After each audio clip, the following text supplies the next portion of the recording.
Mga kapuso, live-in partner ni Dueñas Iloilo Vice Mayor Amy Paz Lamasan emosyonal nga ginsaysay ang mga natabo. DILG Secretary John Vic Remulla ginklaro nga wala sang kahilabtanan sa anuman nga anomalya ang kamatayon sa Vice Alcalde. Si John Sala nakatutok. Emosyonal nga naghatag sang iya mensahe ang live-in partner ni Vice Mayor Amy Paz Lamasan nga si Lord Byron Torrecarion sa necrological service kahapon antes ang misa sa St. Jerome Parish Kaglubong sa Dueñas Roman Catholic Cemetery. Suno kay Torrecarion, ara sila sa ilang balay sa Lapas apang mapauli sa Dueñas si Lamasan para sa gift giving sa natabo ang insidente. Ang sala ko kay nagambala ko. Sige nga, ari malam ko din. Ako ano yung tao sa balay. So she rushed.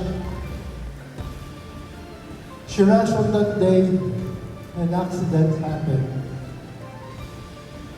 Since before that accident, wala ako nag-issue ng statement, wala ako nag-issue ng luman.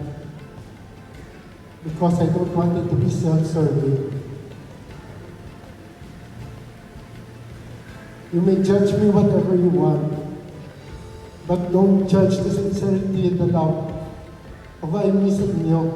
Nangayo maninis ang pasensya sa pamilya Lamasan bangod suno sa iya. Ginhimo man niya ang tanan agud masalbar ang Vice Alcalde.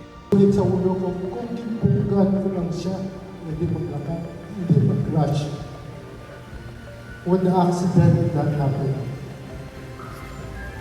hindi. But knowing I may, unahog ang servisyo. I cried, but I'm sorry. Why ko siya na-say? I tried everything. We all tried. Even at the last minute, napamangkot kami sa doktor. What else could we do? Hindi lang ang pamilya Lamasan ang emosyonal sa pagtaliwan sang Vice Alcalde. Kahapon sa Lubong Sini, madamo ang nagpalabot sang ila pagpakigunong sa pamilya. Napuno ang St. Jerome Parish kag madamo man sang tawo sa plaza nga naghatag sang ila suporta sa pamilya. Daw kanami nga Vice Mayor jay. Tanan malipayon kag daw masadya kag kun maistorya mo tanay. Kag mabiniligan gid daw ay ikaw na pabayi balaw. Perte sa kabuot, marapit sa nga palapitan.